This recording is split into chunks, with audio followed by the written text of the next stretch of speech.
Verstappen claims title number 3.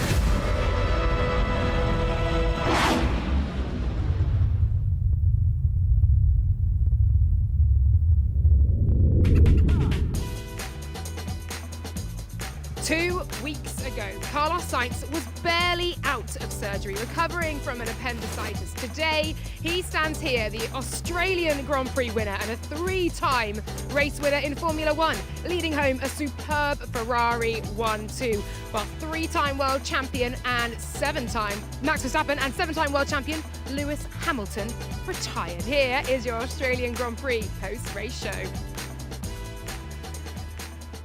Oh, my goodness me, Jack Doohan alongside me on Australian. And I tell you what, this event has done Australia very proud indeed, but we'll come to that in a moment. First of all, what a race. Your reaction, please, to what we have seen here in Melbourne today. I think it's amazing. You know, the universe works in very special ways, and for Carlos to bounce back from, you know, being out of the car, being laying in a hospital bed, to come back here, not being 100% fit, and then to be honest, you know, I would have loved to have been able to see actually if Max was able to continue, because the pace of the Ferrari and also Carlos in it was just so strong today. And I could see, you know, you had the edge over Leclerc and the rest of the field. I think you and me both are glad to be able to talk about a different name at the top of the standings today. Yeah, absolutely. But of course, no one wants to see it through a DNF for a driver, for example. And I think we have almost been robbed a little bit of potentially a brilliant battle between Max Verstappen and Carlos Sainz, because I feel that Carlos and Ferrari very much could have matched what Max Verstappen and Red Bull were capable of today. I can't quite sort of get my head around the fact that 2 weeks ago he was recovering from surgery. He was walking around so gingerly. Even coming here, he was walking around clearly in some discomfort as well. I did actually Google the recovery time for an appendicitis for your average human, and it's 1 to 2 weeks to return to a normal routine. If you do a physical job or manual labour, you perhaps need a little bit longer to recover. I mean, Carlos Sainz has just won a Formula One race after 2 weeks. That's a pretty physical job, isn't it? Very light work, but yeah, very, very physical. We saw he had some adjustments to his belt, a bit of foam, potentially a few other things that we don't know about. But whatever he's done, I feel like he needs to do it again, because you know, very, very fast. I don't even know if they were expecting. Potentially they were, but. Yeah, when I saw Carlos first overtake Max on lap 1, I was quite surprised. And Max mentioned that he was already struggling with the car a bit, that things weren't so comfortable. And to be honest, I was expecting Max just to fly back past 2 laps later. And it wasn't looking like that was the case. So, like you said, they were potentially a little bit robbed from a fantastic race. But nevertheless, I'm sure Ferrari are stoked just the way it ended. Oh, absolutely. And we're going to come on to Max Verstappen. We're going to hear from him very soon as well. And it looked like immediately there was an issue with the right rear. Max Verstappen has been saying it felt like the handbrake was on, almost like the brake was sort of stuck on. And then suddenly smoke coming out the back, and then the fire. Jack, as a driver, what is that like when you're suddenly aware of that kind of issue within your car? And I guess you're trying to nurse it, you're trying to coast it home, really. I guess, yeah, once you become aware with an issue, you're trying to understand whether it's a quick fix, a pit stop, potentially a tear off or a brake duct that's been blocked, and that's what's causing the overheating and potentially the smoke, or if it's terminal and you have to come in and you're out. And I guess those are the things going on in your mind. You're wondering, you know, Max as well, after such a big winning streak and not having really, it's not common that we see a Red Bull having to retire in that manner. So it would have been all of a shock, I'm sure. But yeah, you know, in the end, I saw him in the garage speaking to one engineer, you know, saying some bad, you know, very expressional, very emotional. It seemed like there's something that we don't know, a different brake disc or something that they might have been trying on that car, because it is very weird for the explosion of a disc as it was entering pit lane and how drastic it was. I was quite surprised. Yeah, I think he was sort of expressing some concern that they tried to do the pit stop, I think, while the car was on fire. But let's hear from Max Verstappen now as to what happened today as he retired on lap 5. Hey, Max, just can you tell us what happened out there and when did you first realise you had a problem? Well, in the car, from my side, already when I had that moment in turn 3, it was very weird why that happened, because you weren't really pushing, you're just easing into the race, you know, settling in. But of course, once I got out of the car, you look into the data, and basically what happened was from when the lights went off, the right rear brake stuck on. And yeah, it didn't cool, so it just kept on being warmer and warmer, giving me really weird instabilities, and then of course it caught fire. How frustrating is it to kind of get your first retirement, I think, in 2 years, basically, to this race? Yeah, it's not ideal. Of course, you always want to finish the races, but it's a mechanical sport. You know, these things unfortunately happen, but I think it's most important, of course, that we understand why it happened. Great stuff. Thank you very much. Well, here we go then. We've got our first driver who's straight in. He's picked up Jack's pass from the floor here. Your nose used to be bigger. I know. I know. Not Jack, your microphone. I know. When it snows, people think my nose is a ski slope. So it turns and luckily it's not snowing too much in Australia. You know what? I agree. Thank you very much. At least you agree that I'm the fastest runner and have the best hair, so we can. You are very agree. quick at running, actually. I'm always impressed by your times Thank when you I very see them. much. Yeah. Yeah. Nico, more importantly, I'm impressed with you today. Congratulations. How good does this feel? You've got points, double points for Haas at the Australian Grand Prix, off the back of a point in Jeddah as well. Yeah, no, points are always good, always welcome. Obviously, that feels sweet. Interesting race where the pace was probably better than expected within the midfield, more competitive than some other guys. The VSC, the first one, obviously helped my race a lot, where I was able to steal a cheap stop, and then 2 times actually gained position coming out of the pit lane. And it's awkward when you're on track. The guys on track, they were just screwed because I was like in the middle of turn 1, and you know the speed difference is huge, and it's not much you can do. So that worked out pretty well. It did, absolutely. And how much does this mean to Haas as well, knowing that you've kept the likes of Alex Albon at bay, who so desperately wanted points today? We usually on the podium, so you know P9, 10 is not a big deal. I know. But in this context, with how tight the midfield is, with points coming at, you know, a minimum throughout the season. That was a joke, right? Can you give me a straight answer? Come on. It's always like this. I think you know it's important. You know, the race is definitely on. And for me, what is really positive and encouraging today is that actually the car felt better today in high fuel and long runs than it did yesterday over 1 lap, which you know, we never had that scenario last year. So that's pretty welcome and comes in handy over race distance. Where do you think that's come from? The fact that last season, yes, you were brilliantly quick over 1 lap pace. This season, we're now seeing that you can back that up in race pace as well. Where's that come from with this car? It's just come from good work, mostly from the aero department. I think they did a really good job in a small amount of time over the winter, you know, to change the characteristic of our car, flatten out the aero map, make it more consistent, give us more to work with, us drivers and engineers on the track, and that has a huge impact and is a huge change for us. And a point for Kevin Magnussen as well. After all of his work last time out in Jeddah, that must feel pretty good as a team. Yeah, no, today as well, we worked well again together as a team, and obviously a bit lucky too, me with the VSC, with, you know, 2 top cars dropping out, 1 early, 1 late. But, you know, we'll take those ones, and luck will also change eventually. Where does Haas go from here then? Japan, China next up? How do you think those tracks will Japan suit next. you? Actually, Thailand first. You are? You got something to say, Jack?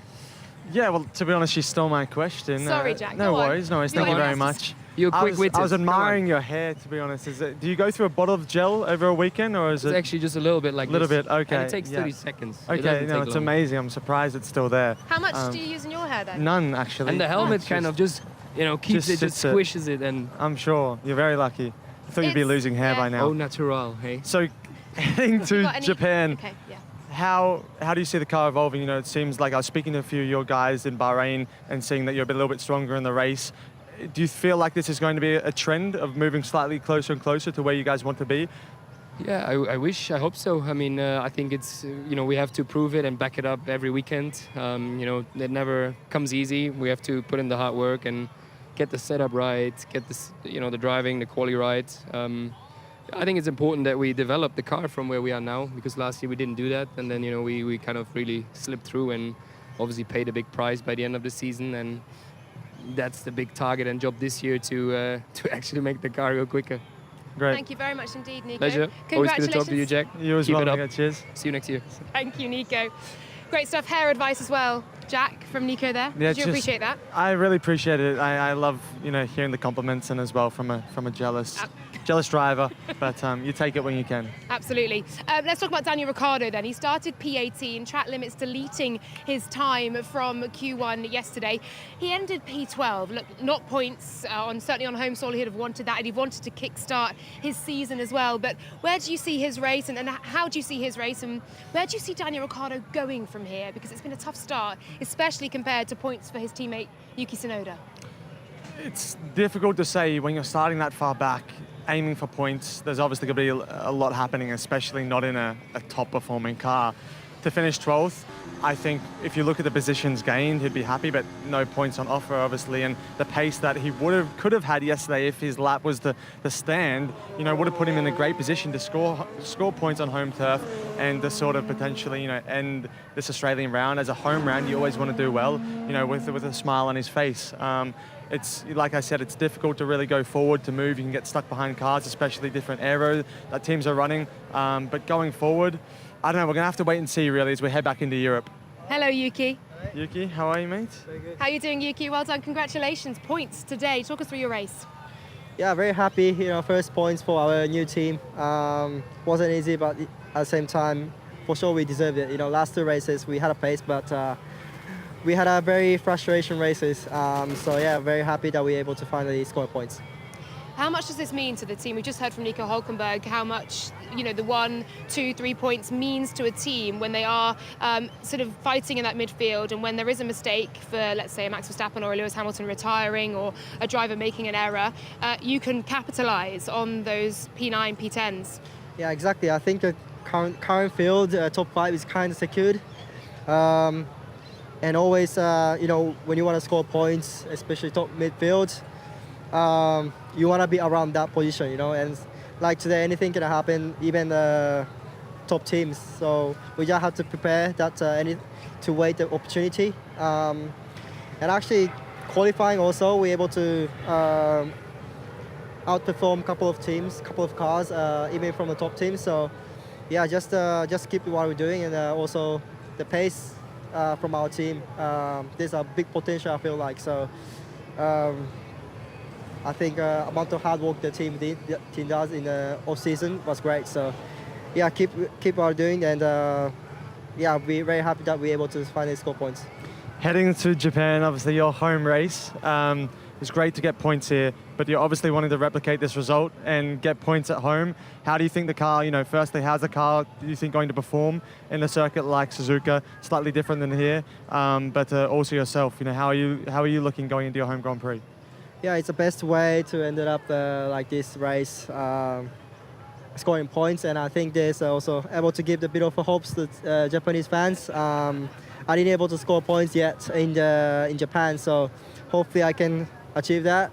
At the same time, I would say feeling confidence also in terms of performance as well.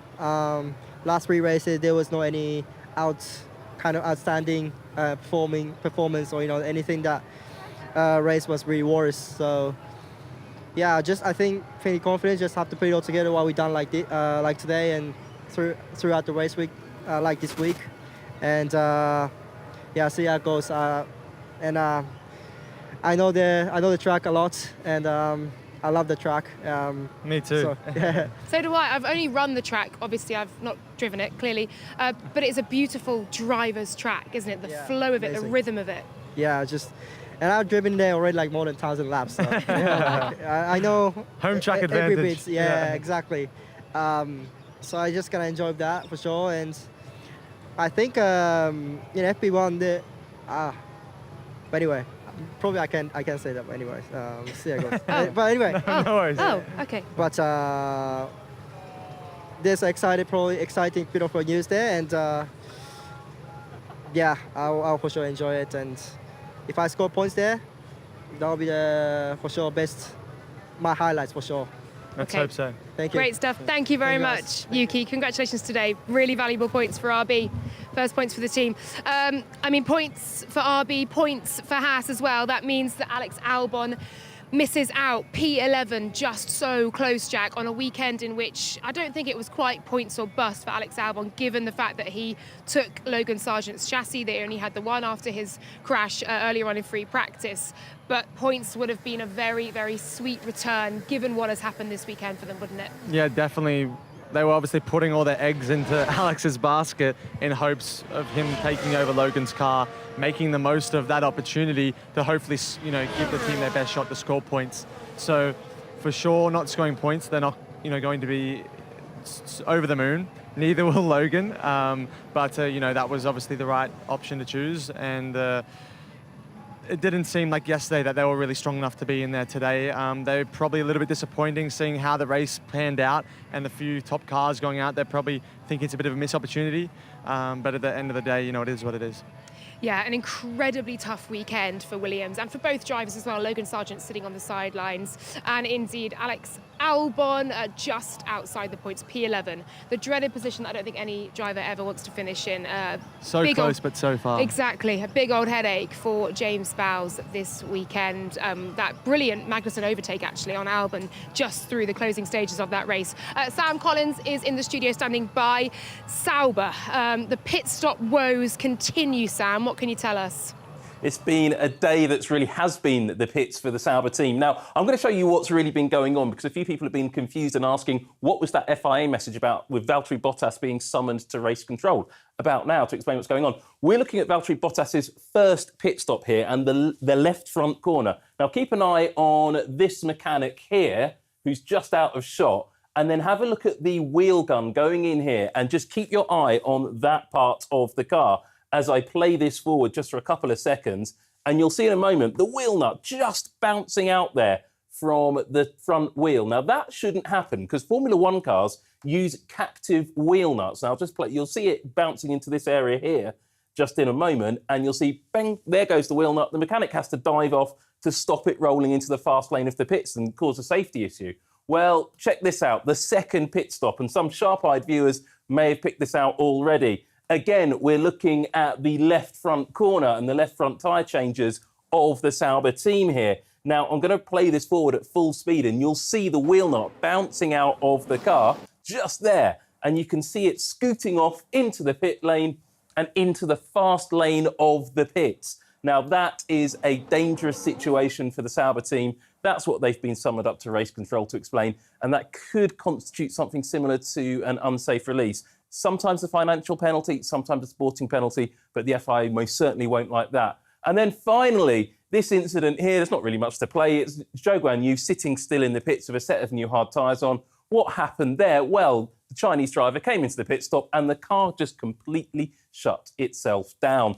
The driver just did essentially Control-Alt-Delete, restarted the car, and the car was operating fine after that. But it's the third race in a row where Sauber has had awful pit stop problems, and that is a real issue. I mean, you can even see here the mechanic just sitting looking at the wheel gun, wondering, did this work? Did it all work out properly? On the left front for Zhou Guanyu, there wasn't a problem in the pit stop for him, but this is something that keeps happening, and the team didn't really think they'd solved it coming into this weekend. Now we see that they haven't. Now, Audi has taken full ownership of this team, and it's going to be a works team in 2025.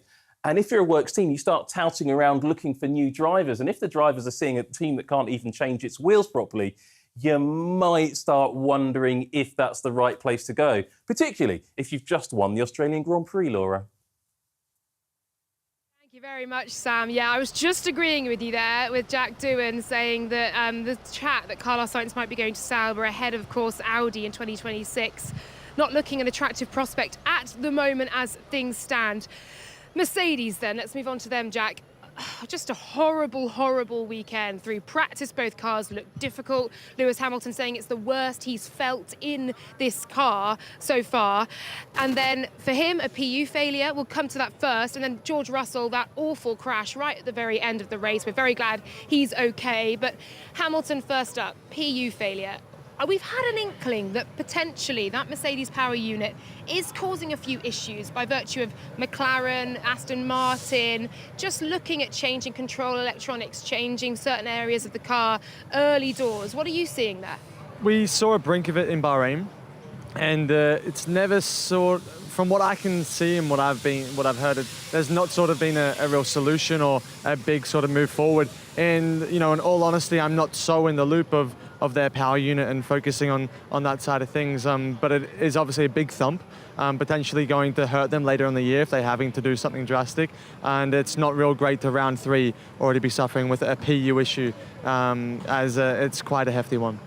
Yeah, in round 3 as well. And obviously Lewis was trying to get stuck into the race. He had a horrible time in qualifying. He started this race in his lowest starting position since 2010 here. And then just unable to make up the time, pulling over in lap 15.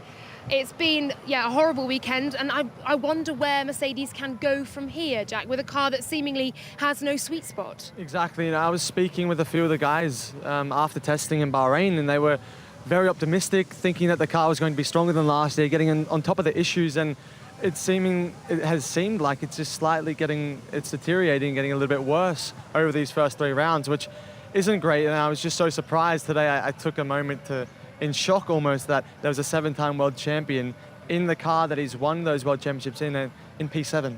I'm starting P11, sorry, and it was just, it amazed me. It's clearly something is very far from right, because we know what Lewis is capable of. We've seen him do extraordinary things, but it's just clearly not coming together. It's just not working, and that just shows how close and cutthroat our sport is, and the competition is, that a few things not going right, and you have a former, world champion, arguably one of the best in the sport, in P11. Yeah, it's incredible to see, isn't it? Just the change in fortune and how the momentum, the pendulum can swing in Formula One. Let's hear from the 7-time world champion, Lewis Hamilton, now. Hey, Rosa.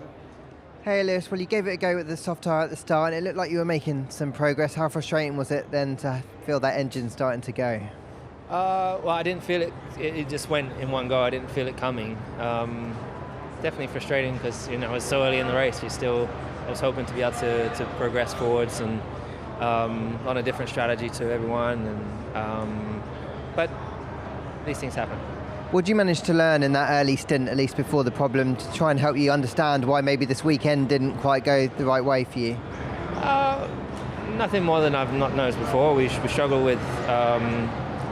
We didn't look terrible in the high speed, but we're so in the low speed this weekend, as where in the past race we were bad in the high speed and good in the low. So, a real struggle this weekend. Right, hard luck, thank you. So, not a good weekend for Lewis Hamilton and for teammate George Russell as well. It was all looking like he was going to be bringing home decent points from Mercedes, obviously not the high standards they would have set themselves, but certainly in the mix. He was in a bit of a battle with Alonso.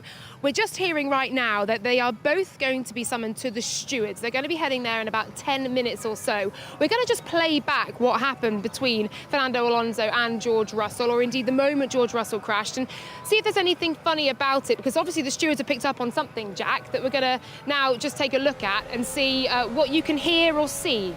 And I noticed it, to be honest, while I was watching.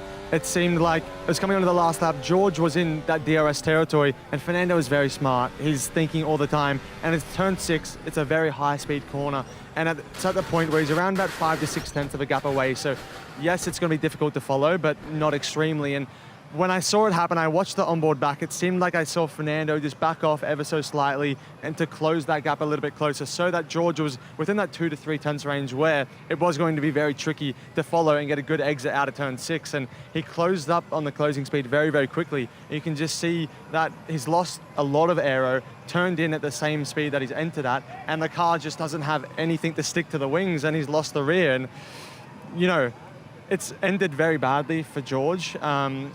Potentially, yes, smart by Fernando, but the results could be very big and bad for him if he's found to have done any wrongdoing. It could potentially is a little bit exaggerated, and George, it could have been a big crash, more than it was. Do you think Fernando slowed down unusually? It seemed like, I'm sure if the stewards will go into it in further detail, but if you take Fernando's laps from the lap before and seeing where he's braking compared to that lap, for me it looked like George all of a sudden didn't brake 15 meters later and close up 4 tenths under braking. We'll see. We'll bring you that decision the stewards make on that moment between George Russell and Fernando Alonso as soon as we can. We're going to head to a George Russell interview in just a moment, but first I'm going to bring Daniel Ricciardo on to show. Daniel Ricciardo, welcome, P12 on home soil. Look, I know it's not the points that you'd have wanted. Talk us through your race, though, and how you're feeling now. It was, I think, I don't know. Sometimes it's hard to process the race straight after. Sometimes I have a really good recollection, sometimes I don't. I remember the first hard, we had quite a bit of front graining, so I struggled with that set. And then the second hard, so the tyre we finished the race on, once I got past Ocon, we had a few laps of clear air, and I think the pace then was good relative for kind of our competitiveness. I think we had some good moments. So some pros to take, still some things we're trying to get on top of. And yeah, we'll go from there. It's been a slower start to the season than I certainly expected and would have liked, but yeah, we'll keep chipping away and try to keep moving forward. Yeah, that must be tough. Look, Yuki's obviously in the points today in P8. It shows that there is more to extract from this car. What areas do you think you can extract from? Where it may be the car, where it may be yourself as the driver as well? Yeah, I think it's a two-part process now. I think there's obviously I look as much as I can into myself, into data, into onboards, how I'm driving, what's making me do certain things, and then is that self-induced or is that a reason? Is that something coming from the car which isn't giving me the feeling I want? So then, yeah, and then I'm asking the engineers lots of questions, because the car is pretty much the same as last year. Obviously, it's a different car, but it's not that we changed the whole philosophy, and the handling, the characteristics are fairly similar. So I think that's why we're probably a little bit maybe unsure why we are struggling so much. And obviously, Yuki's certainly very, very comfortable with it. Because it's pretty similar. So keep working. I'm trying to get them to go around the car with the magnifying glass as well, make sure nothing's off. As a driver, you put everything you can into it, but you want to ask as many questions as possible and make sure that we got everything as it should. So I'm sure we'll find something and keep our head straight and keep our eyes on the prize, I guess.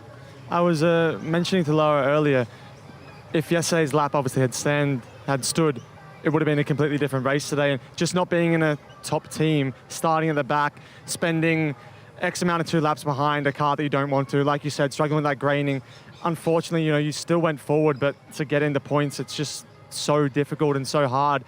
People don't understand from the outside that 1 lap, 2 laps you spend struggling to get past that car in front, your stint could be completely ruined, in a blink of an eye. So I did feel for you because, there was, I feel like potentially if that lap could have stood with a bit of clear air, the strategy being a little bit more open, not by cars being in front, that there could have been so much more than P12. Yeah, it changes the race completely. When you're in that kind of midfield, if you're at the front of it and can kind of do your race as opposed to being there and dirty air and tires and you push more and you get graining or whatever. So that's where qualifying is so important. And obviously yesterday was, my mistake. But I think there was frustration because I feel like I'm not this. I don't want this to sound the wrong way, but it's like I had to work too hard for it, and in a way I was forced to probably drive out of my skin to get that time out of it, and obviously then make that error and go off track. But yeah, we're gonna stay upbeat. Hopefully we see a 4th Aussie on the grid soon. Obviously Valtteri is number 3 if people at home are questioning. But yeah, Jack feels for me, I feel for him. I know what it's like when you're there, and you just, as a reserve driver, when I was 2010, 2011, I would watch the race and I was just like, it actually made me angry watching races because I wanted to be out there so bad. Definitely not. You love coming on here, right? I love coming on here, but I tell you what, I'd much prefer to be in a briefing room right now, dissecting my race. We would love to see you on the grid as well. And Daniel, just a quick one as well, 2 more from me, if I may. Christian Horner came up to you on the grid. What did he have to say before the race? He said he'd ordered me waffles, so he was just going to keep them warm for me. I had a feeling you weren't going to get a straight answer to that one. No, he just wished me well and just told me to keep my head down and just not be discouraged. I think this is obviously I know how I feel and maybe not everyone does, but it's a very different situation to McLaren. I think especially 2022, I was running on very, very little confidence. I was kind of confused with the car and I didn't really understand it.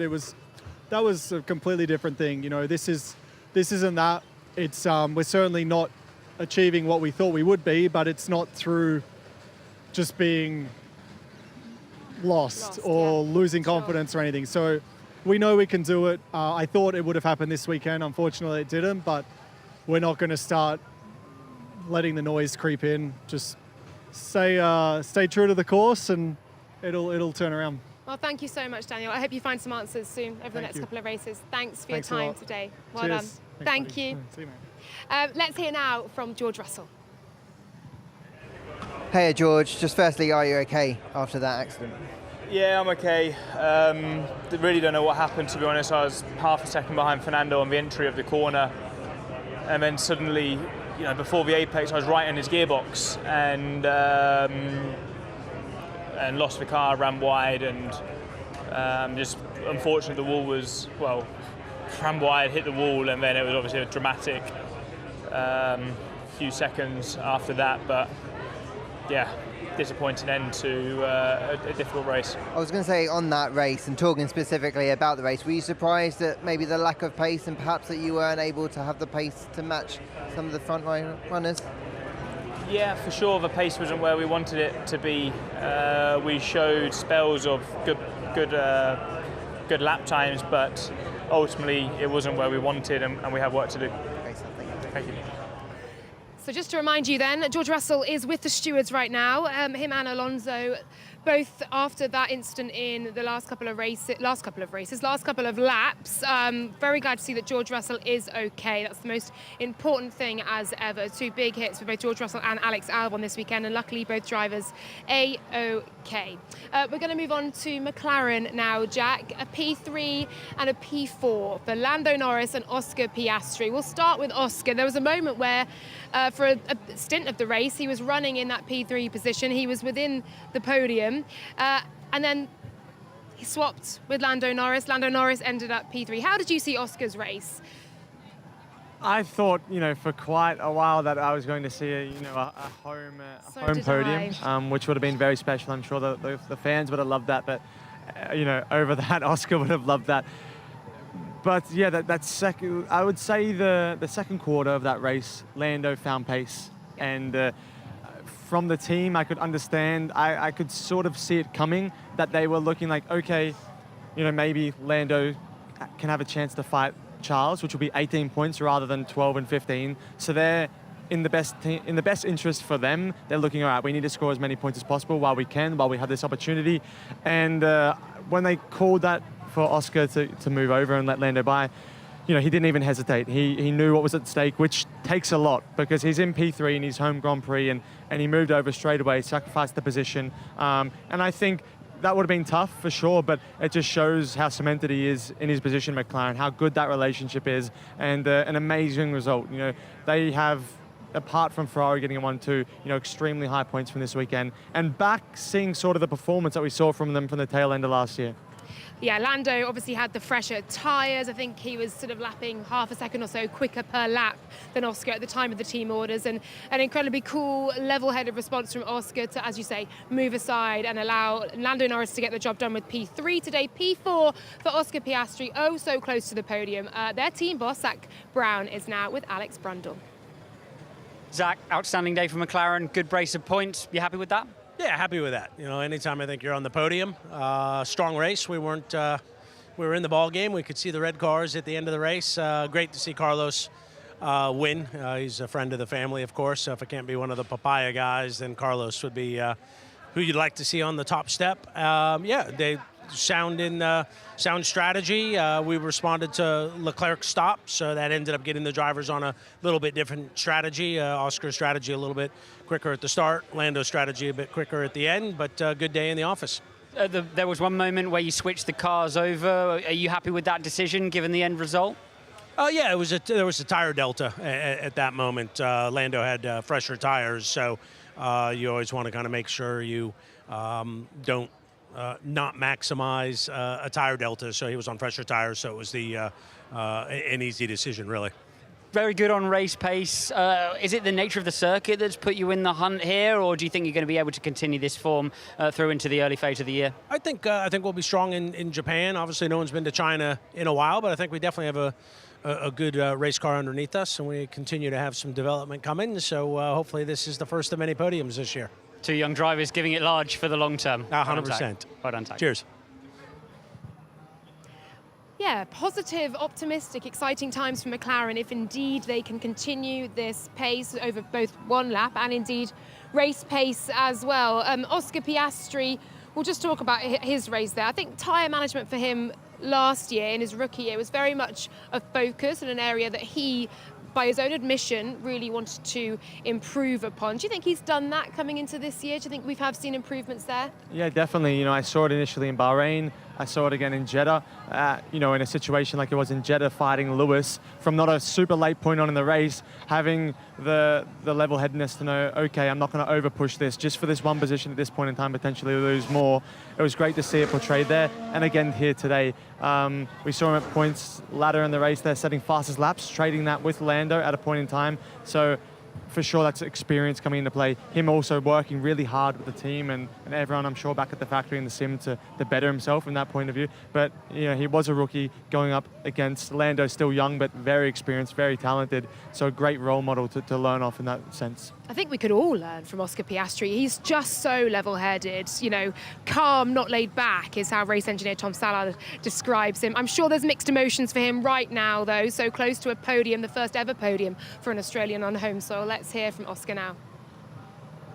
Hey Oscar, what's the overarching emotion? Just missed out on a podium, but obviously it's a pretty healthy point score in front of your home fans.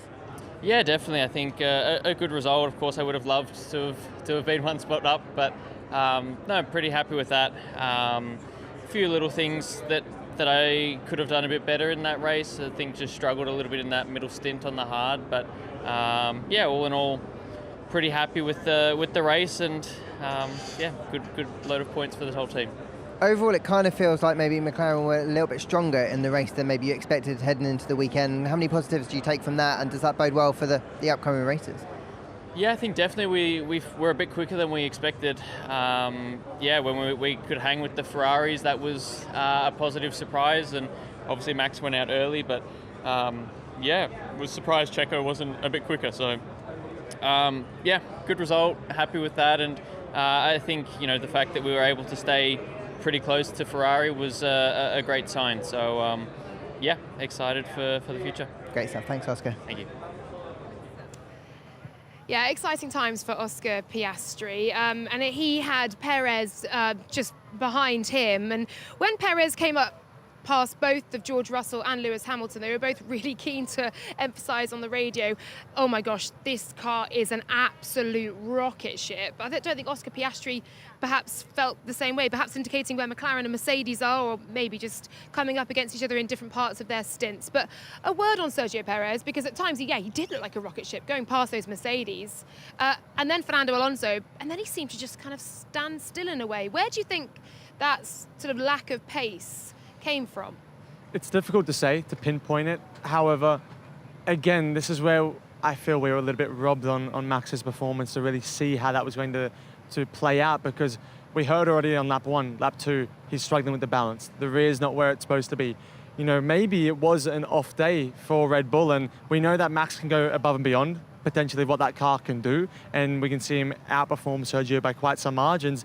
And maybe today the car just wasn't in a good window, and that P2 was all they were going to get, or worse. And Checo then again struggling maybe more with that, not as confident as Max is with the car, and that's just where the performance lies.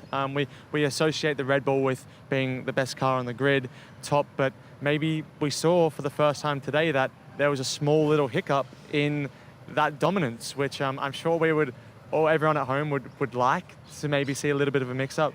But we know how they work at Red Bull, how they are. They're ruthless, relentless, and they will not want that to happen again going into Japan. Oh yeah, they are going to come back very hard indeed, aren't they? Look, we know Sergio Perez was worried about degradation here, obviously, with the temperatures soaring this afternoon as well, could have been part of the problem today.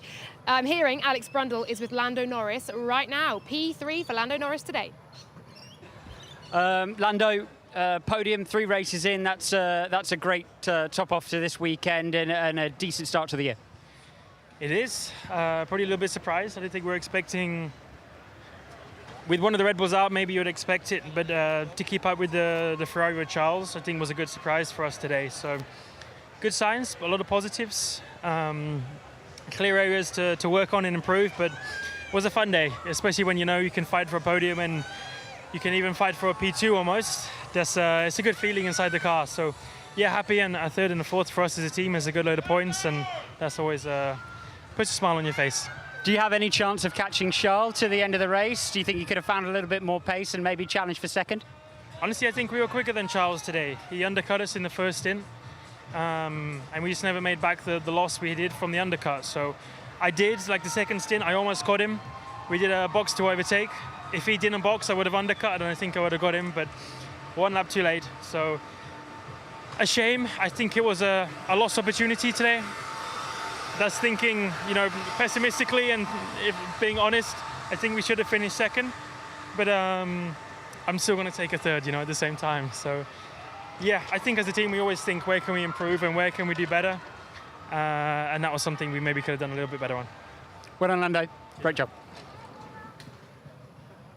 Yeah, great job from Lando Norris today, but as ever, as all of you racing drivers, he wanted that a little bit more and felt that Leclerc could have been in his sights. Do you feel that was the case, that McLaren had a bit more pace today than Leclerc? He seems to have had a bit of a tricky weekend. Yes, it was a P2, but Leclerc perhaps struggling somewhat with the feeling in the car. Yes, exactly. I think any time that your teammate wins in front of you and by some margin, yes, we saw Charles come back a little bit in those last few laps, but apart from that, Carlos was never challenged at all over the course of that race. He was in another league, and it could come down to they're both two extraordinary drivers, very high talented, and one feeling slightly more comfortable than the other. We've seen it in with the roles being reversed, and reverse the word. Yes, thank you, reversed, and Charles doing the same to Carlos. So whatever it could have been, it can be the same in Japan.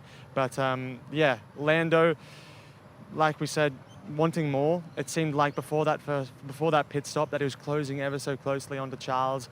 And to be honest, they looked like they were both out ready to do either box or stay out, go opposite of the car in front. And I thought that Lando would have only gone for a lap or two further before trying to box and challenge. But yes, like you said, like you were saying just before, it just seems like they lost out a little bit too much due to that undercut. Yeah, they did. What could have been for McLaren, but as Lando said, as Zach said, as Oscar said, a really decent haul of points and much to be positive about looking ahead to the season for McLaren. I'll tell you what though, Ferrari are going to be a very, very happy team coming away from Melbourne here. Let's hear now from both drivers, P1 and P2 today, Carlos Sainz and Charles Leclerc.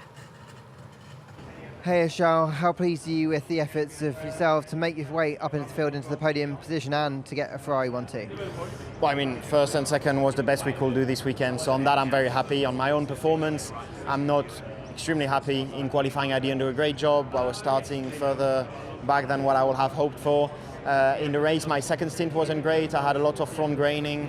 My last stint was really good, but that was too late to do anything, and Carlos has been on it the whole weekend, so congratulations to him. He deserves it. Really happy for the team. We have scored maximum points.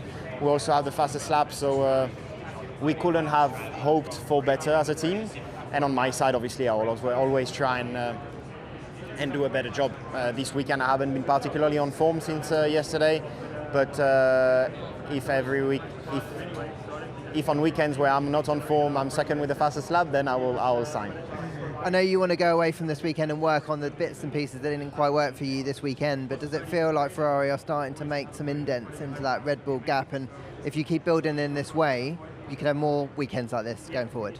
I think we will have weekends where we'll put pressure on them. We cannot get too carried away that just because there was no Max in this race today, and we know how fast he is in race pace.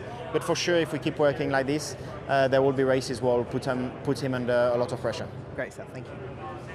Carlos, congratulations. What a day, what a weekend, what a couple of weeks. Can you believe you've just won your third Grand Prix 2 weeks after having surgery? No, honestly, but yeah, I can just tell you I'm extremely happy. Not only because of these last 2 weeks, but because of how difficult this year it's been so far. As I said on the radio, a bit of a roller coaster. You start the year with the bad news of the non-renewal and a bit thinking, okay, what's next in my life? And then you prepare yourself, you go training, you do your winter testing, you arrive to the first race, and boom, a good podium that sets the season going, gets the season going, and then suddenly the appendix, the the unknown of when am I going to be back? Am I going to be back in full form? How long it's going to take me to get back up to speed and confident? And then suddenly you come back and win. Yeah, it just shows how beautiful is life in that sense. You know, what a roller coaster, but life is good sometimes. What does this mean then going forward? It must give you a ton of confidence personally, for the team as well, but also to put yourself in the shop window for the future at 2025. I mean, I'm still jobless for next year, so I guess this will help to get a job for next year, but no, just joking. I hope I get a drive, of course, but you know, it's only also for myself. You know, I want to keep proving to myself that when you give me a winning car, I can get it done. I got it done in Singapore, got it done again here, even without being 100%. So yeah, I keep proving to myself that when I'm given a good car, I just can go and win. Great stuff, congrats. What beautiful pictures these are as well. And you know, I love the radio over the end to say, should we close up the gap a bit so that Charles and I can celebrate this one together as a Ferrari 1-2. A supreme drive under unbelievably difficult circumstances for Carlos Sainz, and then the wherewithal, the grace at the end to just allow his teammate to enjoy the moment too. It was special, wasn't it? Very special. Yeah, I don't know if that celebration was, let's say, removed by the VSC of Charles not being able to get close. Otherwise, that would be him going too close to Carlos and maybe giving him a time penalty or whatever. But I thought it was very special, an amazing moment for Ferrari to get a 1-2. Charles would obviously be wanting the win, but in general, just great points for them, especially for a day when there was one Red Bull car out. Yeah, absolutely. They'll be looking to see what they can do in Japan. Now, Jack, you've been a busy man this weekend. Obviously here, home turf, it must be amazing to be back, but equally you had a very special moment out on track, sharing a lap with your father, Mick Doohan. Talk us through what that was like. Yeah, it was very cool. We started off the weekend Saturday morning in a Benetton B200 from the year 2000. That was originally driven by Charlie Wirt. No, that's Alex Wirt. Sorry, I was thinking of his son. And Giancarlo Fisichella, and to be out on the car. Then it was changed to a Brabham, a car of the 1960s. You know, to be driving in a car of a former Australian Formula 1 world champion was amazing. Plus to be on track with my father, it was, a lot of emotions. I was just super happy to be on track and driving. I was watching everyone go around every weekend. I'm super jealous, so to be able to be out there was amazing. Oh yeah, we're so glad to see it. And the reaction as well around this brilliant Albert Park circuit was special too. Thank you, Jack. Let's take a look then at Japan. Round 4 is coming up very, very soon. We are heading to Japan in just 2 weeks' time, and here is the schedule for you. Weekend warm-up at 1:30 track time. We'll then be heading to an 11:30 FP1, 3 p.m. FP2, 11:30 FP3. Once again, qualifying coming at 3 p.m. and the race at 2 p.m. in 2 weeks' time, Sunday the 7th of April. Will Buxton will be back with the F1 TV team for that one. Jack, Alpine, obviously, as their reserve driver, you'll have been privy to all of the team discussions this weekend. A moment, a glimmer of hope, perhaps, Esteban Ocon through to Q2. But talk us through the race and where Alpine go from here with Japan coming up next. Yeah, it was a difficult race on strategy, to be honest. Trying to go for a one stop and then tyre wear looking a little bit more worse than we originally planned, having to come in for a second stop. However, also Esteban having to do an extra third stop for a brake duct issue, which had a tear off, which, yeah, we had to come in, stop the car, we had to have a check around, so it wasn't just a simple, an extra pit stop. You know, we lost a load of time, which then caused his last stint to be on a used hard tyre. So looking at the time that was potentially lost, not saying we could have scored a point, but we would have been in that mix, which gives you hope. We haven't had any upgrades, no real leaps to come in and say, oh, the cars will be performing better. So this is just everyone coming together, trying to strive to go forward. So, you know, we're not happy, but we're not as frustrated as we've been. So glimpse of hope. Let's see as we go into Japan, potential upgrades coming. So we're just going to keep the team morale strong and hope for better days. Yeah, keep your heads up. Exactly. There clearly are glimmers, moments of optimism, and hopefully more to come for Alpine. Thank you so much, Jack, for all your time. I hope you've really enjoyed being back home for this week. Thank you for all your expertise on the show, as ever. That is it from here in Melbourne at the Albert Park circuit. It's been a brilliant few days, and hats off as well to the Australian Grand Prix. Over 450,000 through the gates here over the race weekend. A brand new record. A big thanks to everybody here on site as well, those off camera, and Alex Brundle too, Lawrence Barretto asking the questions, and to those back in the UK as well, who have been up through the night to produce this one. Thanks so much to all of you for watching wherever you are in the world. Carlos Sainz is the winner today, and what a story it was. We will see you in 2 weeks in Japan. Bye-bye for now.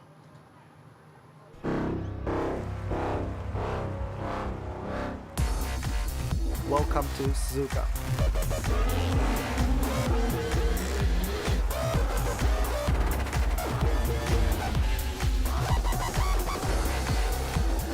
My home race. See you on track.